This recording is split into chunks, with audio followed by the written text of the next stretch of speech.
colleagues, central bank governors in the small group that will be trying again to have their think tanking sometime on 30th of June at the hub after the Bank of International Settlement meeting in Basel. Most of the smart partners, as we call ourselves, Sir Charles, and probably didn't know once you joined us here in the library, you are a smart partner also. So welcome to CPTM. But most of the smart partners have got either functions that you had before or you have right now, and everybody will be interested to know what function did you have before, what are your preoccupation. And particularly the undertaking since last year of this independent review of national statistics for purposes of economic policy mainly and treasury here in UK.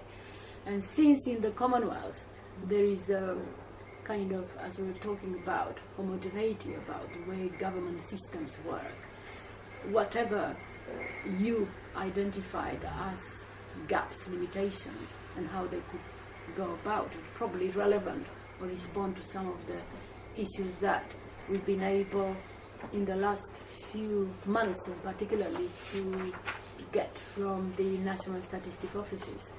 And the intention would be to kind of bring in and make use of some of the issues you raised for Britain in the context of central banks, in the context of a new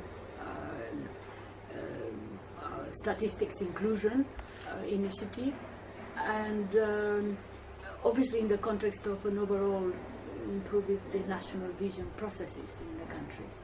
So as you've seen here, I've been able, since you came at the hub, to tell you quite a lot of these flagging points in the report. But what attracted everybody was the fact that it was an independent review, because there probably are many reviews going on in the national statistics all over the place. And it also came about when both governors and most of the smart partners were very interested in digital implications, opportunities and challenges.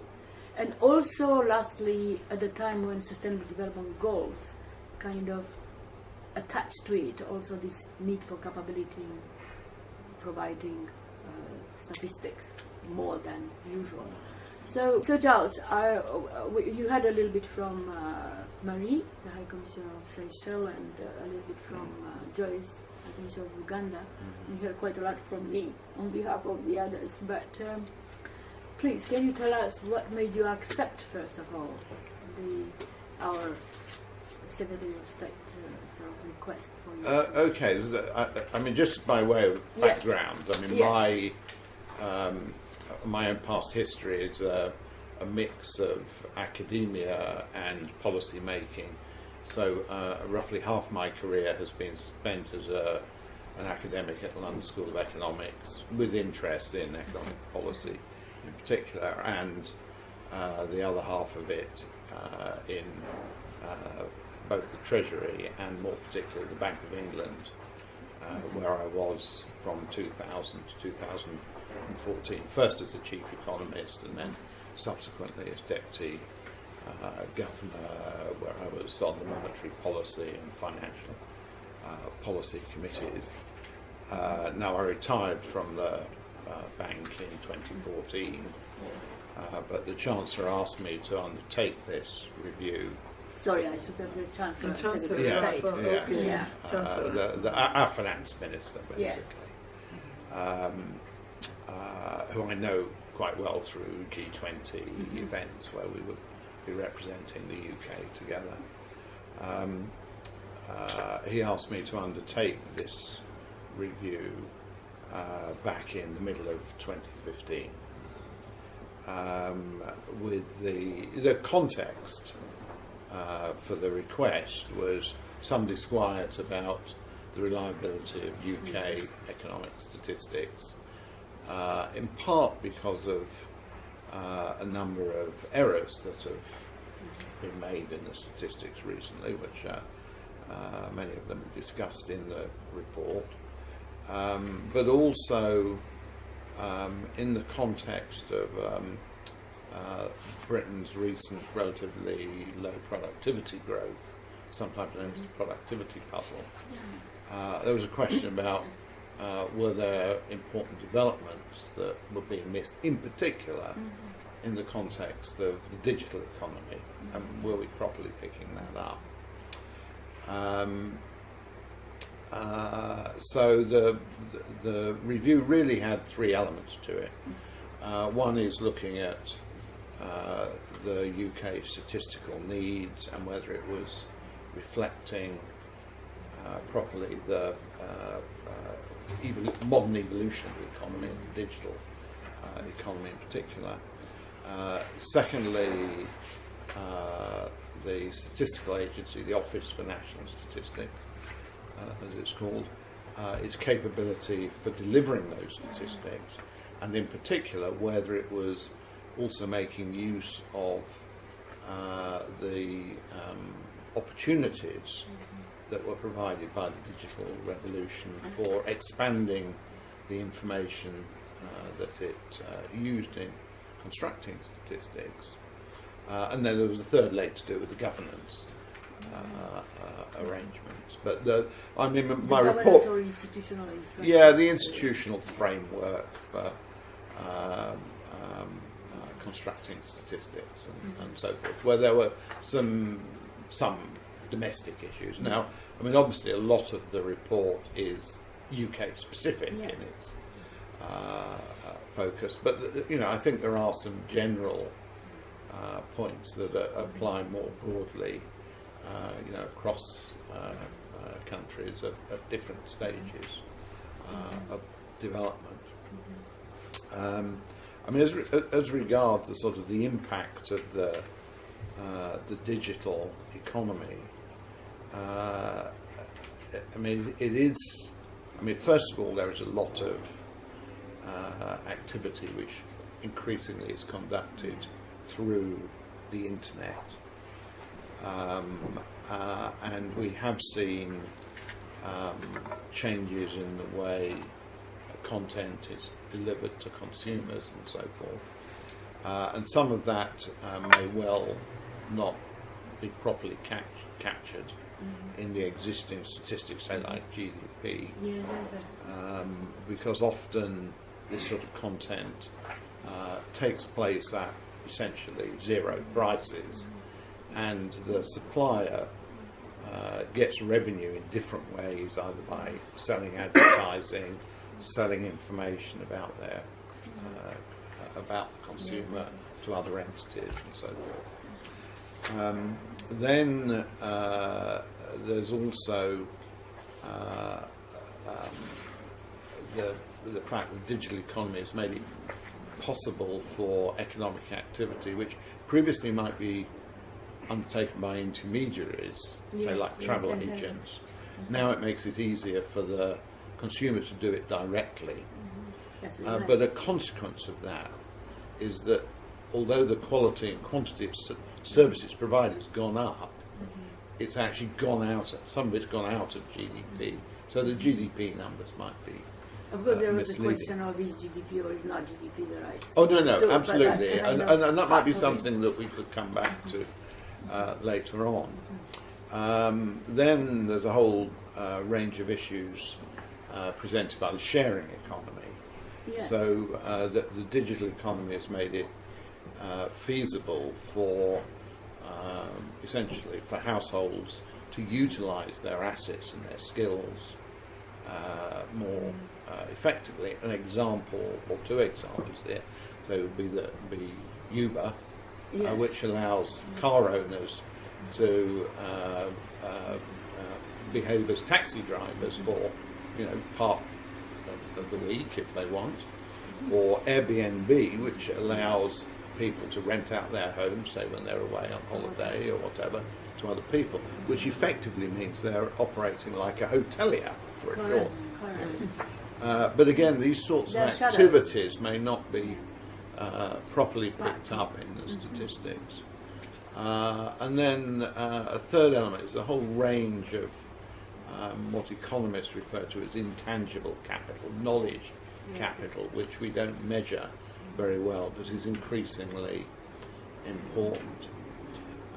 So their particular measurement challenges that statistical agencies face. And one of the things that I would like to see is basically our statistical agency, and it applies more generally, being a little bit more on the front foot in trying to grapple with these issues. One of the criticisms of our Office for National Statistics is they're a little bit too focused just on churning out the statistics according to the existing agreed international protocols. Probably safe. They send out a lot of survey forms a year and process them and churn the handle, and out come the numbers, and that's it. Actually, I understand there are ISO standards for that. Yes.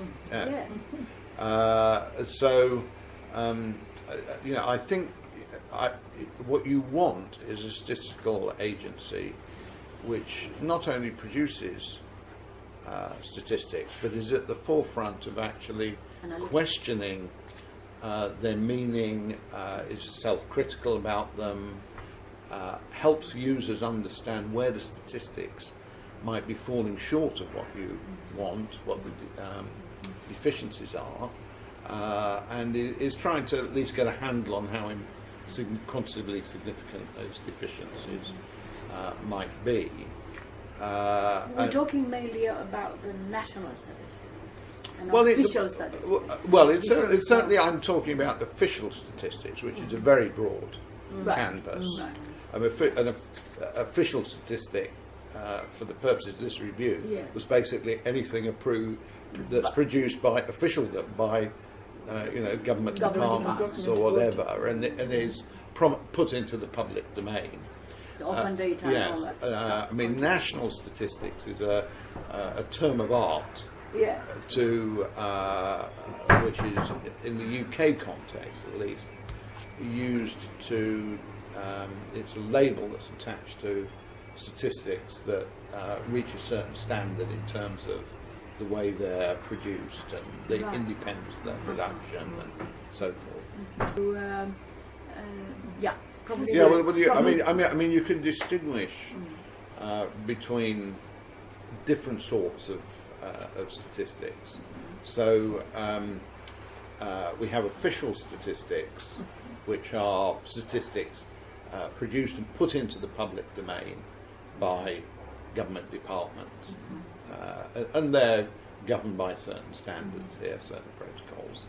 A subset of those are awarded a sort of kite label, being called a national statistic. Okay. Yes. Then there will be good clarification. then there is other information which might be held by government departments. So this sort of sometimes referred to as management information. Yes. It's often what they need for management purposes, but might not necessarily be put out into the public domain as an official statistic. And then, of course, there's a vast amount of private information held by private entities, companies, things like that. Some of it put out into the public domain, so forth. And there's questions about, can we utilise that information more effectively than we do. As I say, there are lots of challenges posed by the digital economy, and I think the important thing is statistical offices, instead of just being content with producing standard statistics according to international protocols, need to be at the forefront of questioning their statistics, where they're keeping up with changes in the economy that are being brought about by the digital revolution, and for that matter other changes in the economy. In the UK context, I've recommended setting up a centre of excellence for working on these issues to help push the frontier. Within the statistics office. Well, it will An be, independent. no, I see it as being a sort of a partnership between the statistics office and academics, outside users, and so forth. Now, what it looks like precisely is still being discussed. That's part of the response to my report. But I do see it very much as a way of bringing in outside expertise, just in the same way as your organisation Yes. tries to That's- bring partners together, to bring, say, academics who might be working on these issues, together with the statisticians, together with users, to try and develop statistics which are more useful, more fit for purpose. So that's the first first part of the review. Then the second part relates to the capabilities of the statistical office, where, I mean, here I think it is worth saying that our statistical office somewhat lags behind practice in several other countries. Like you mentioned, Canada. Yes, For instance. Canada, the Scandinavian countries, the Dutch, in that relatively little use is at present made of what's called administrative data, but this is basically information which is acquired by government departments in the course of their business. And the most important here is tax information held by Her Majesty's Revenue and Customs. Income tax data, corporate tax data, sales tax data, value-added tax, which has only a small part in the way our statistics are conducted. And in my view, and this is it's not a new view, 20 years ago people were making exactly the same argument that we should make more use of that information. That is a kind of, not quite, but towards metadata. It's a process data. Well, it's not quite metadata, No. I mean, but it is data which is, it's not collected for the purpose of construction of statistics. It's, in this case, it's collected by the tax authorities because they want to know how much tax you should pay. But one of the consequences of the digital revolution is there is a vast amount of data being generated which can be used in principle for constructing indicators of the economy. And administrative data is just one example of that. Now, the reasons that we make relatively little use in this country and rely instead so heavily on surveys which are mailed out to businesses and households is actually the legal framework in the UK, which is not very helpful. It's not conducive to sharing information across departments. And on top of that, there is an inherent conservatism within civil service departments about giving data to somebody else. You're always worried, something will go wrong and they'll lose it. So what I wanted to encourage the government to do was to legislate to make it easier for the statistical office to have access to the underlying microdata on things like taxes in order to construct statistics. And the payoff from that should also mean, it should mean more accurate statistics, because instead of just sampling, you're getting something like a census, the whole of the population. Some always big data. Yes, so very big data. Very big. If you take at the moment, the ONS surveys, I think it's about 60,000 businesses. The VAT returns cover 1.8 million. Right. You know, it's different orders of magnitude. Does the ONS have kind of access to use this supercomputer or high-performance computer? Well, because Tanzania, there is yeah. Well, the one of the constraints, if you're going to use this sort of data, you need to have also the technology to handle it and the skills, data science, the data science capability. So these things are all linked. Basically, my report recommends a number of things which are intimately linked. Improving the legal framework to facilitate acquisition of this information and sharing and so forth. Secondly, upgrading the technology of the statistical office to put it in a better place to analyse that data. And there is a recommendation for creating a data hub to build data science capability. Again, this is a partnership between the public and private sector, so a centre of excellence. There are quite a number of data science centres. Oh yeah, I mean data science is a big, an increasingly big thing. One of the things that was quite striking in conducting this review, we went to talk to several private companies, people like Google, Bloomberg. So Bloomberg has, they said, about 4,000 what they would loosely classify as data scientists in their organisation. Albina, 4,000 is your aim? Yes. And the Office for National Statistics have a team of about a dozen that they would describe under that. Now, you know, there's a question about what's a data scientist. It's a slightly elastic concept. But there are many private sector organisations. Google, obviously, large numbers of these people. Intel has. Yeah, absolutely. So the Office for National Statistics has to basically, as well as having better technology, it needs to upgrade its skills in this area and expand its skills. So you have the three things together: a better legislative framework, better technology, better skills.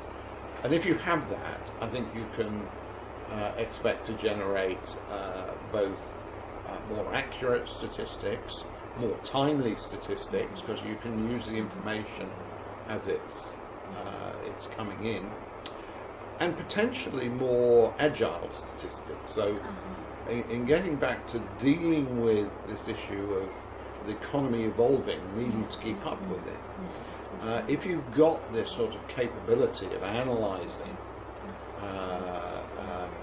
data at a fairly detailed level, there is more scope for looking at how the statistics should be adjusted or changed to reflect changes in the economy. Probably they're useful for, in our country's national visions. So Yes. You said you were very interested, you worked in forecasting particularly. I mean, the forecasting, the foresighting would benefit by having more agile statistics. Yes, most definitely. them. And the thing is that certainly I found as a policy maker at the Bank of England, whenever there were puzzles as well about what was going on at a reasonably aggregate level, at productivity or balance payments or whatever, you inevitably get sucked into thinking what's happening at a more detailed level in particular industries, whatever. And clearly, if you have a planning process, you definitely want that information. So an ability to interrogate the underlying information that goes into statistics, economic statistics, is extremely valuable. And again, this requires good technology, skills, the ability of the statisticians or people they're working with to be able to dig into what's going on and understand what's going on at a more microeconomic level. But I suppose, Charles, the interface of national statistics with all the government departments or agencies is also required to be more intensive, because the appreciation of this new ability to measure statistics by the departments themselves will probably make them able to be part of producing in different ways themselves statistics or information for national statistics, because Albina will come in a moment and he was talking about a national framework. I mean, certainly, one thing I think is important in the UK context, and I'm sure it has wider applicability, is that it's desirable to have quite strong open relationships between the statistics producers and the users of those statistics, to make sure the statistics are fit for purpose, that they're relevant to the particular user's needs. And I think it's important to realise that different users may have needs for slightly different things. So if I can just take the example in the UK context, it's the Chancellor who's interested in tax revenues, well, he's interested in the activities that take place within the market economy that will be taxed. Okay. Whereas if you're interested in something that is a more welfare-related measure, you'd want to take account of some of these things which are happening in the household sector as a consequence of the digital economy, as well as what's happening in the market economy. I think a really good statistical agency would be in a position to try and meet the heterogeneous needs of the different key users. Okay, so is the Chancellor happy, having seen the report? We don't know yet. Well, no. How does he express his happiness? Is there a response? Yes, because it's not a white paper. Yeah. I mean, he welcomed the report in his budget speech. So I delivered the final report 2 or 3 days ahead of the, and I had met with the Chancellor prior to publication of the report. My thinking together, it was actually, strictly speaking, commissioned joint with the Minister for the Cabinet Office, because he has a responsibility for statistics. Is the Prime Minister briefed? No, not yet. The Prime Minister, I don't know, but the Minister for the Cabinet Office, Matthew Hancock, and the Chancellor were the joint commissioners. And as I say, the Chancellor welcomed the report in his budget speech, said he accepted all the recommendations and made an additional financial allocation to the Office for National Statistics to... Albina, do you hear that? If you have a national review independent, you may get some more money. And of course, I mean, a lot of my recommendations actually are directed really at the Statistics Office rather than the Chancellor. Or the Central Bank, or the Bank of England. Well, actually, there wasn't anything particularly that was directed at the bank. They were more beneficiaries. They were users. But there were a lot directed at the Office for National Statistics, the need for cultural change, the need for upskilling, need for more openness with users and so forth. I mean, broadly speaking, my recommendations are consistent with what's in the business plan of the Statistics Agency, which has been published since my report came out. Right, yes. And you know, obviously, in preparing the report, I had been talking to the Statistics Office at various levels, senior management, at more junior levels. So we had a lot of interaction, a lot of very good cooperation with them. And certainly the direction and the vision that I have is very much shared by the senior management, who are actually, it's relatively new, most of the senior management, and I think they have some very good people there, and they want to take it in this direction. So I am hoping that a few years down the road, people will think that the UK Statistics Office is one of the leaders instead of trailing behind. Yeah. Dr. Chua, do you want to make a small intervention now, Albina, on behalf of all the other colleagues? Yes, that's by commending the former governor of the UK for the review that he did for UK National Statistics Office. In fact, he has opened our eyes and ears. We heads of National Statistics Officers, what are we supposed to do in terms of strategy and in terms of using technology, innovation, and bring up the academia to foster really what we are doing. Now, to start with the report, I just perused the report and I've been reading the report and the recommendations that the professor has put forward for us for the UK Statistics Office. But in context, fine. You hit me very well. I don't know what it is. Okay. So let me start by saying that the National Statistics Office, like mine, of course, our main focus, as we pointed out at the beginning, is to produce official statistics that has been collected from ministries, departments, agencies, and 99% of the data that we do collect, these are the official statistics that normally being used for the dissemination and for the formulation. This is number one. Number two is we are guided by fundamental principles of official statistics to really do produce this number.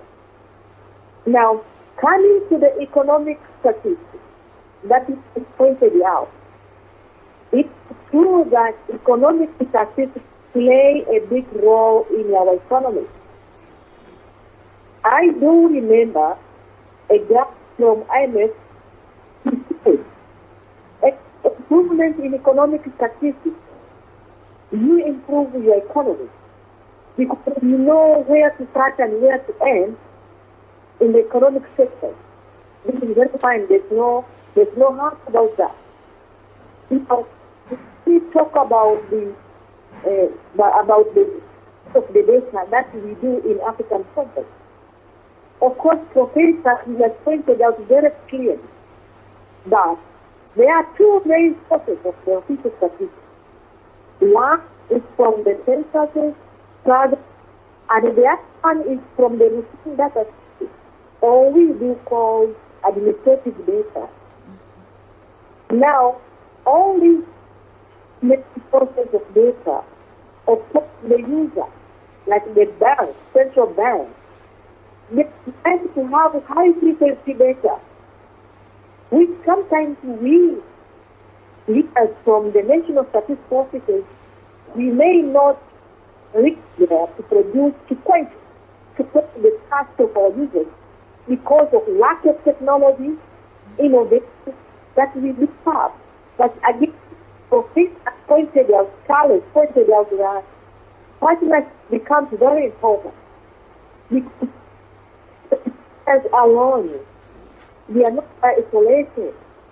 We partner with others. We partners for now we have nation of statistical systems whereby data scientists now they're coming on board. Researchers from different angles. political leaders and so. So the move of bringing upon other partners is to fill the gap that NSOs we don't have. And I like the former governor. He pointed out that in UK, there's a lack of skills, lack of technology for data analysis. I wonder, a more country like UK to have this challenge. Now I can think to myself, for the Western countries like Tanzania, if UK, national forces is facing this problem, how about Tanzania? We don't have enough resources, we don't have enough human resource to do all this data production that we are talking about. Now, the former governor, he brought out what we call the data revolution, which is very fine. The essence of data revolution is just to come in and to fill the data gap that actually we are facing right now. And through the data revolution, explosion is data. Bring official data into the official data, which is very fine. But what is supposed to be done now is what we are working on it in this contemporary world of leave no one behind. That now the NSOs, by office, we know really the estimation that we are making for economics, for the cross economy of our country, the measurements that we are doing. We know there are no statistical frameworks that are on board now that measure an observed economy. An observed economy, we know it. If we could capture all this and observe economy, cross-border trade. We don't have enough data to measure this. We know the contribution of the informal sector in our economy is playing a big role, but really the measurement of it is a problem in the economic statistics. So I do agree that we need to think and see what less we can do to update the measures that we are using to measure our economic changes in our country. So, former governor, he said out very clearly. He has said out tax data. Tax data is a national account data.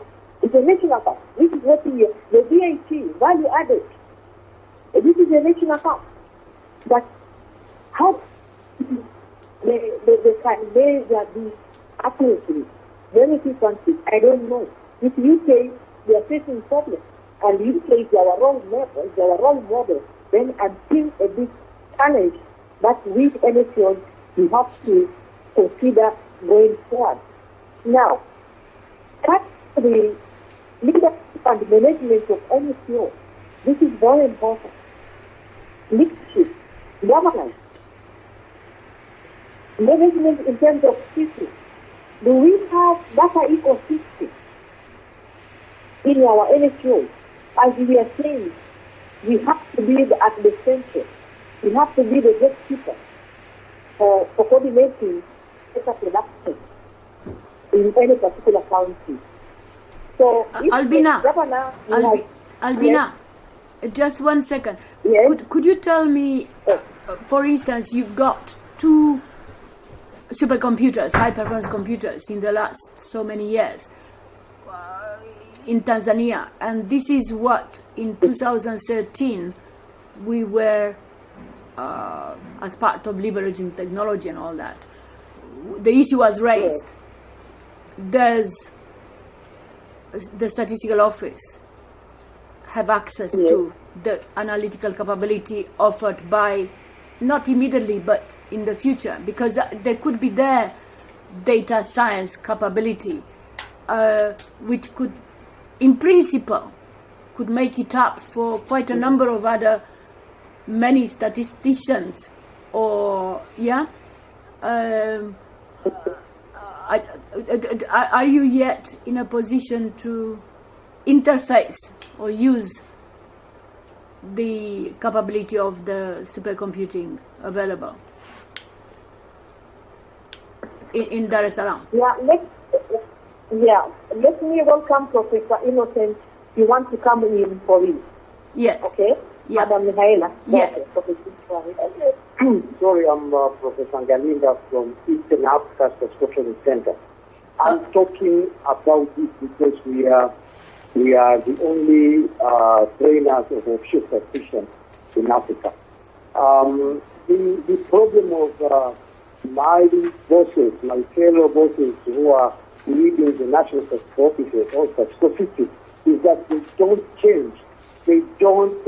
They feel they are thinking about the ancient way of thinking. Now, when we are talking about national statistical system, when we talk about the national statistical office, is a coordinator, is a regulator. A coordinator, every time I say the coordinator is not an implementer. But this definitely, when you become an implementer, you lose the meaning. That's why you can say there is no technology, even in the UK. Yes, if you take only one institution, you will find you can't have each and everything. But if you are a coordinator, you are coordinating the entire country. The technology is there. You have to include people with the technology. You don't think inside the box. Don't think about yourself. For example, the National Bureau of Statistics in Dar es Salaam.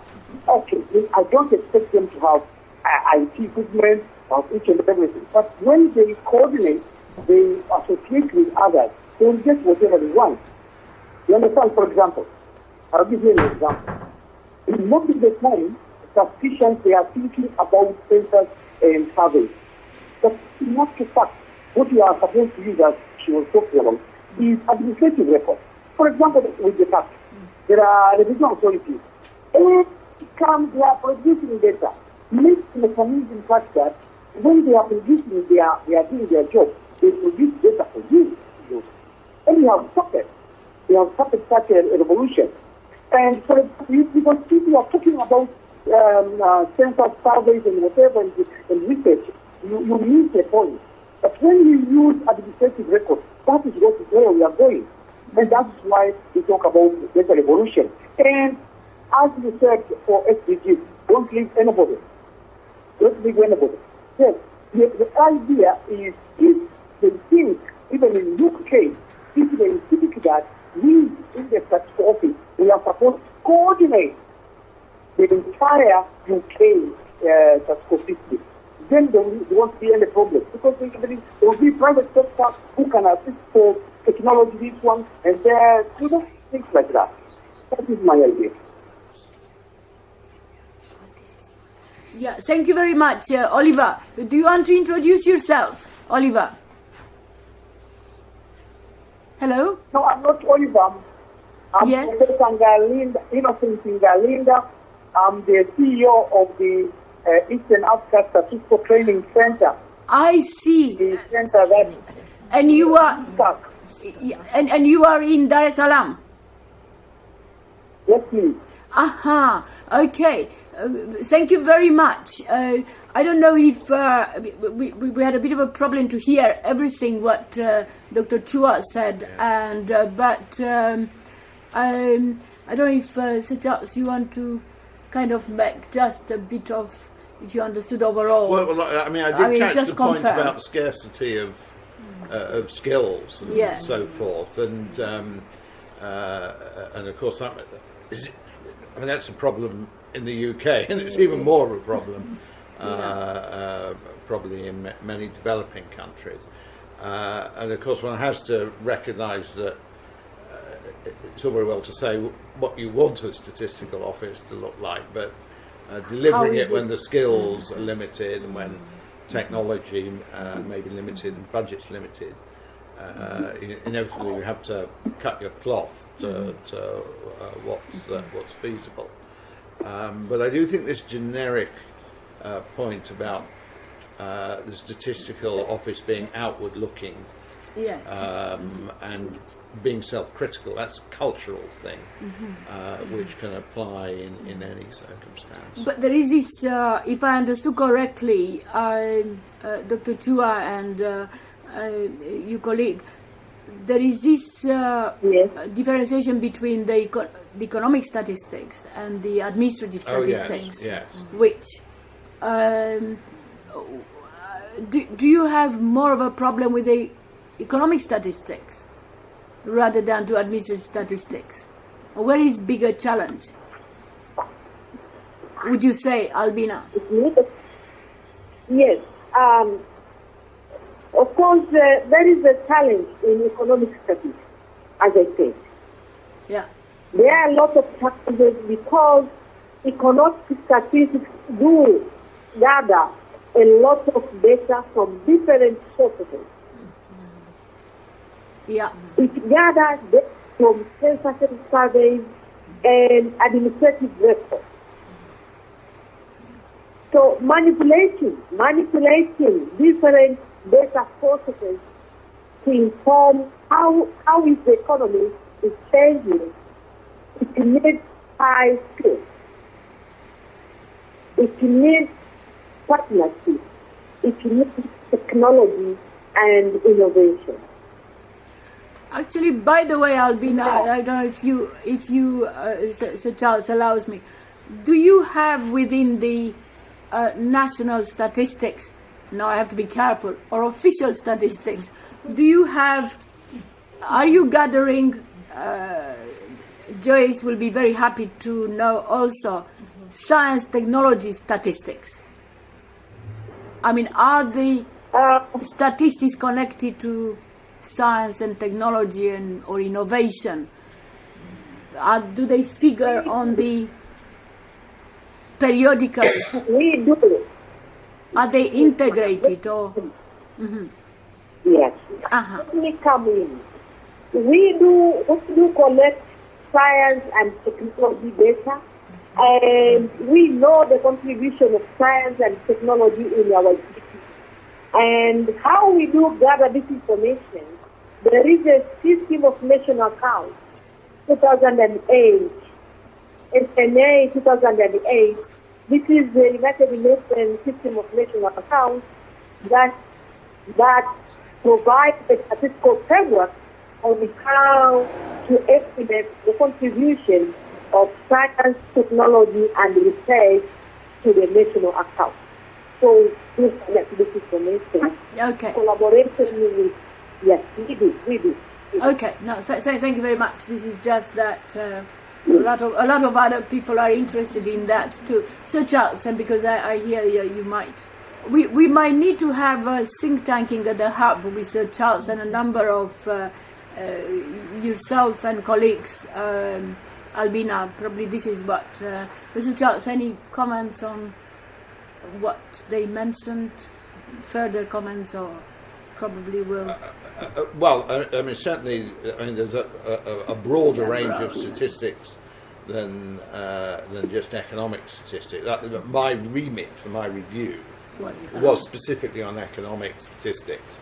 And of course, in this country, there's a wide range of other crime statistics, health statistics, which I wasn't particularly asked to look into, but our statistical agency has responsibility for.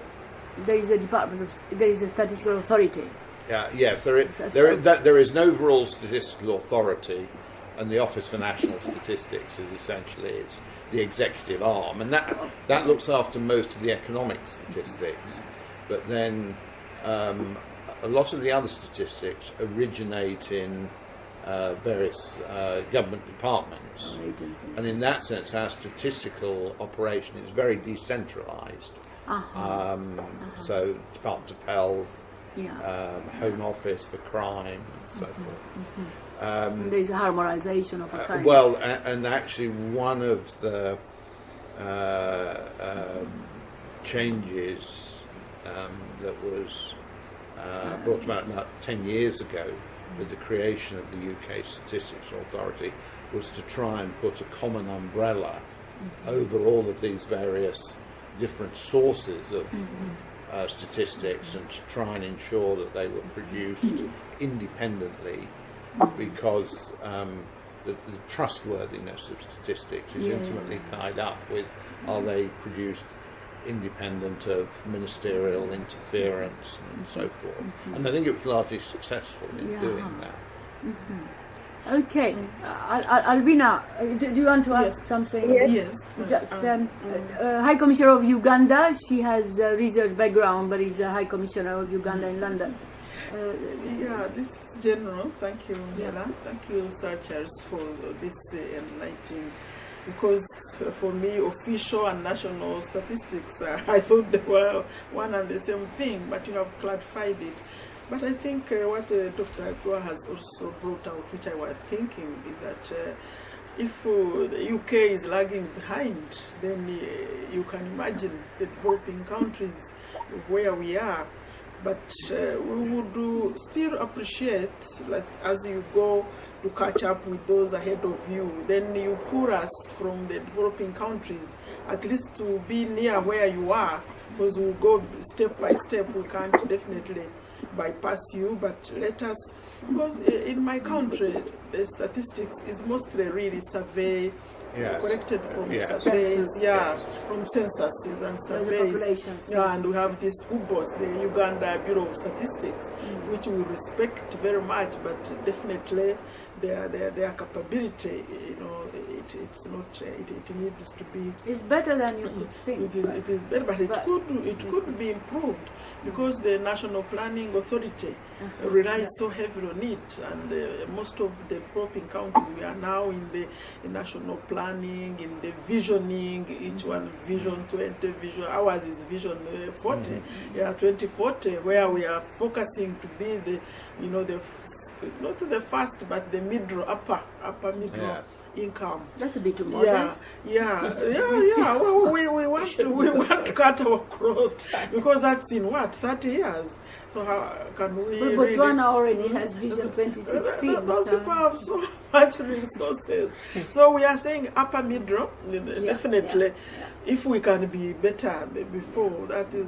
But there's this thing which confuses me, like poverty. How they measure it? Because they say we were 56% poor.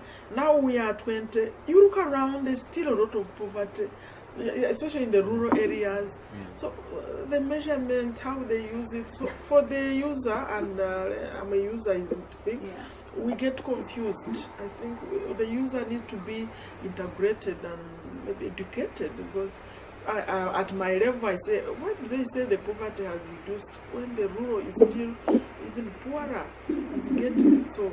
Who says that? The statistics. The statistics. Yes. So thank you. Is it the same? Maybe I've confused the whole thing. No. But I think that's I think following topic from of a discussion. following from that, one is the skills, and what maybe such as you mentioned before about one of the recommendations that you have made is this centralized statistics or whatever, like agency that will bring in academia.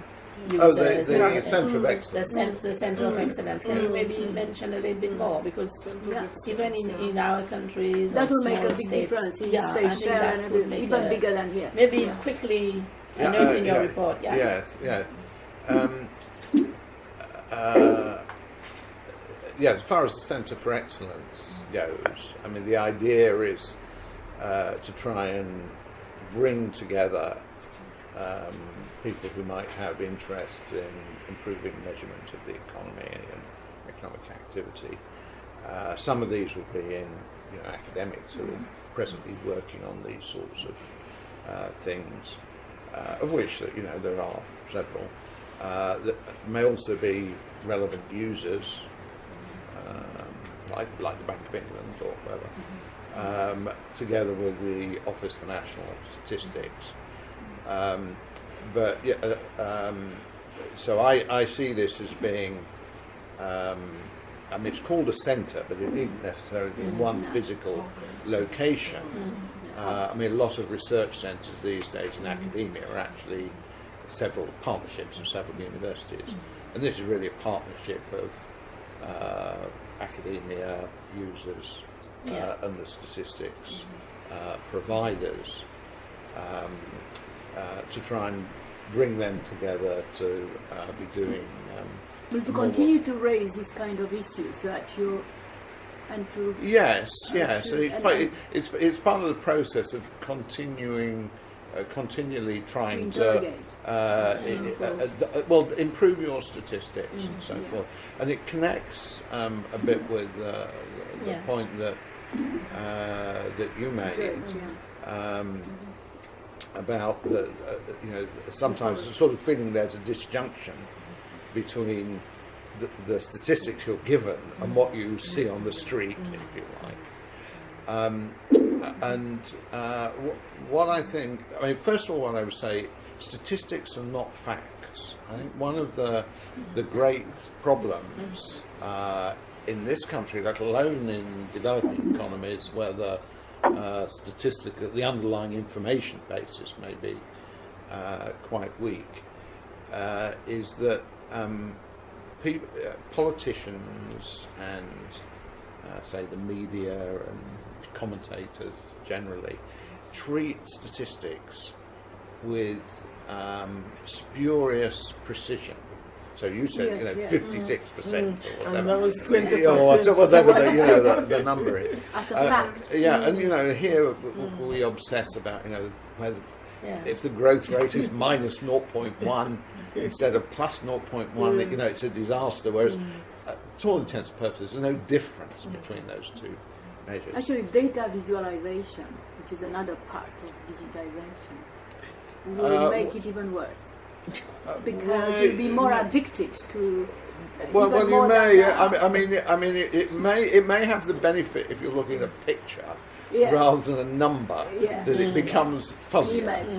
Yeah. And that's I think one of the so there's a problem with people treating statistics as unduly precise estimates, and then coupled with that, there is this point that it may well be that the number that you're being given, which you find hard to believe, and plenty of times when I was at the Bank of England, we'd have numbers, statistics. Can you deal with numerals?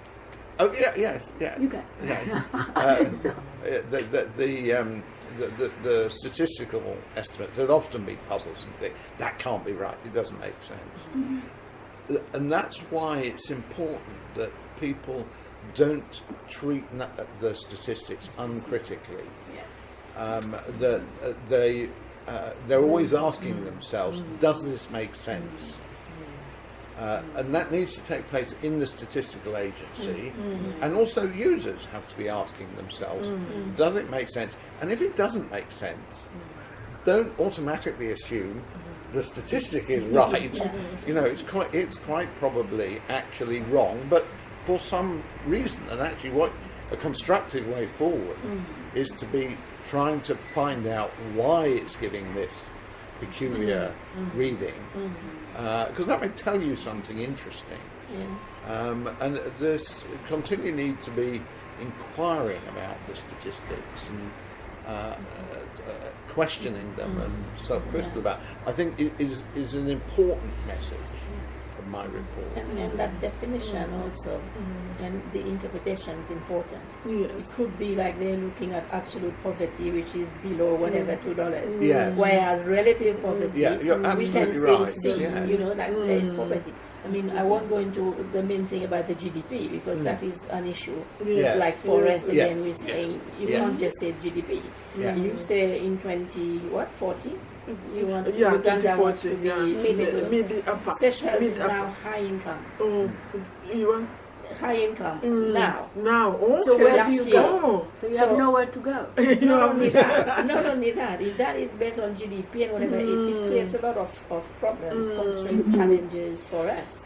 Because as you say, where do you Now go? you're already- And already all the other doors are closed. You say, oh, you're high income. For you, okay. So that definition is also important. And as you say, we need to go behind the figures. And Actually, by the way, the vision, question. what does it say? The vision of Seychelles. we want to be, developed, which We want doesn't to mean be. necessarily high income. Yeah, yeah. And so, yeah, there are a lot of other interpretations, but as you say, that poverty is an issue. But another thing I'd like to say is looking at the recommendations you have made, I mean, there are implications definitely for UK, you've done this review, but also for us as Commonwealth, Yes, because as we would be Commonwealth. following mostly the UK model, which, as you say, is a bit I should archaic follow now. the Canadian model. That's, Exactly. So there's that one, but there's also maybe implications at even the more global level. And why I'm saying this is because when we report to these either regional or East Africa UN and or whatever, something. yeah, or even at that Africa. UN level, we have to be able to comply. So if from what you're saying and what you found out, that some of those definitions and some of these things, as you say, are not too agile and whatever Yes. with this modern economy, there may be a need for a review even of these Oh, the The no, UN, no, all absolutely. these Yeah. particular. No, all no, those absolutely. protocols that we have to comply Yes. to. Yeah. Actually, this might be Albina. You are still online? Yeah. Well, I mean, just for Sir Charles to know, because probably we need to wind down the discussion at this point of time soon. You made a big case about the need to comply and the capability for sustainable development indicators, and to harmonize them with the national, at least. I'm afraid now to say national or official statistics, but probably that will be a topic that we do need to discuss. Lateral thinking, more or less, as different from with the OECD and with the East African Center and so on. What do you propose, Albina?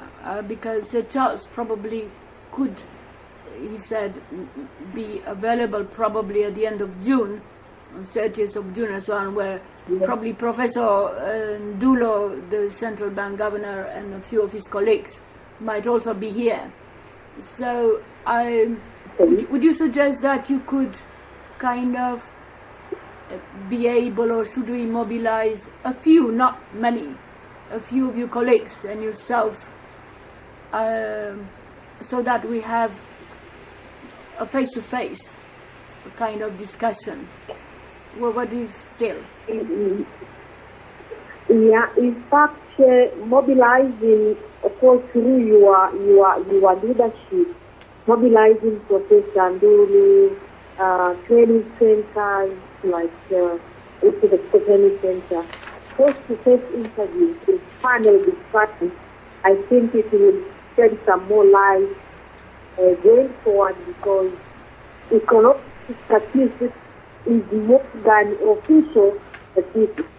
It needs to have as many data from different sources rather than relying 100% on the statistics. So bring it more discussion, bring it more to discuss this, to enrich Okay. production of data is very important. No. Thank you very much, Albina, for participating, and your colleague particularly, and happy Independence Day to you. But thank you very much, and thank you to Sir Charles. Yeah, but yeah. Governor and the High Commissioner lady from Uganda and Thank you, Seychelles. Yeah. It seems that there are more ladies, but it wasn't any plot Happy of any Independence Day. kind. Happy Independence Day, neighbor. Yeah. So Charles, one thing that we've been preoccupied with the last few years, not necessarily around statistics, but it was about quality indicators. That's why I was. And at a point of time, I may present to you, there was, together with Professor Jerry Roberts, there was a methodology, which was put together for quality indicators called NUSAP, numeral spread and pedigree, which you might be interested in. But it's particularly relevant to poverty and issues of inequality. Yeah. But is it true that first time the word statistics, or it was used or introduced by Shakespeare or within Shakespeare. The word? Yes. I have That's no what I was- idea. Then I'll And probably, it's 400. I'll probably I have write to no you. idea. I'll write to you. I think it's unlikely. Actually. It's unlikely. I think it probably predates Shakespeare. It's It sounds like it comes from Greek. statist, yeah, it was Yeah. probably Greek or Latin. Yeah. Yes. But the statistic as such and in Yeah. the context which you mentioned with precision, I understand, but I'll give the details of whereabout and who Okay. said that. But being 400th anniversary of Right. Shakespeare, I thought probably I'll mention this. Thank you very much.